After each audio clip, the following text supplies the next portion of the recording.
Bonjour à tous et bienvenue dans cette série de vidéos du préparatoire France Prep qui a pour enjeu de vous aider à tout savoir sur la PIF.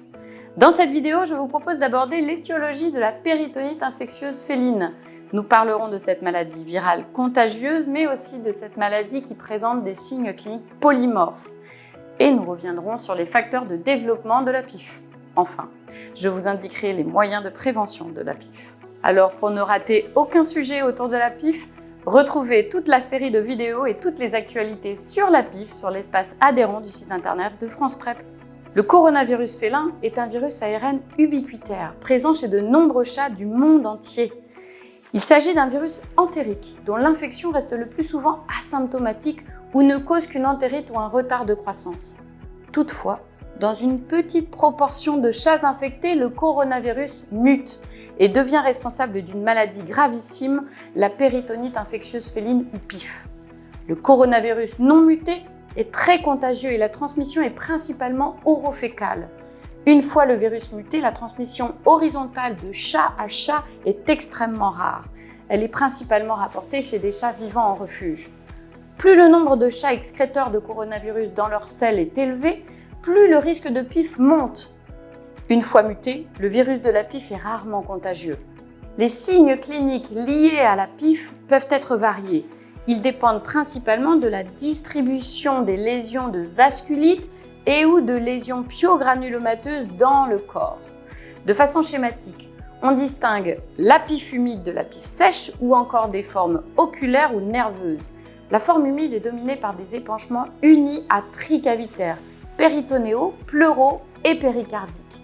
La forme sèche est plus complexe car très polymorphe, plus chronique, évoluant sur plusieurs semaines à plusieurs mois. Ces signes dépendent du ou des organes infiltrés.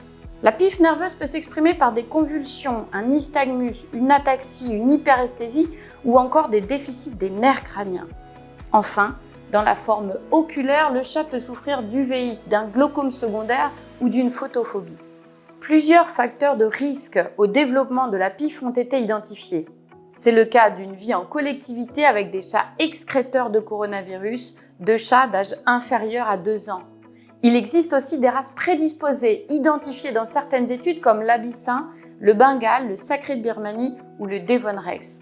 Et enfin, les mâles seraient plus à risque. Par ailleurs, le passage d'un portage asymptomatique du coronavirus félin à l'expression d'une PIF est grandement lié à la réponse immunitaire propre à l'hôte. Certains facteurs génétiques semblent aussi impliqués dans cette sensibilité au virus de la PIF. Enfin, il semblerait qu'un stress récent précède dans certains cas le développement de la PIF. Ce sont par exemple l'adoption d'un congénère, la mise en pension, la stérilisation, la vaccination ou un changement de domicile. Il est important de réduire les risques en évitant les conditions de surpopulation féline, mais aussi en assurant une bonne hygiène dans les environnements où plusieurs chats vivent. Le coronavirus est relativement fragile dans l'environnement et rapidement désactivé par les désinfectants classiques. Des règles d'hygiène standards suffisent donc à diminuer le risque de transmission entre les chats. La prévention passe aussi par la réduction du stress chez ces chats. Attention! Le traitement à base de GS 44-15-24 en préparation magistrale ne doit pas être administré en prévention chez les chats. J'espère que ces rappels sur la PIF vous seront utiles. Pour connaître les dernières actualités, revoyez l'intégralité de notre série sur le site france-prep.com dans l'espace adhérent ou sur la chaîne YouTube France Prep. Et surtout, si vous avez aimé, n'hésitez pas à partager cet épisode. À bientôt!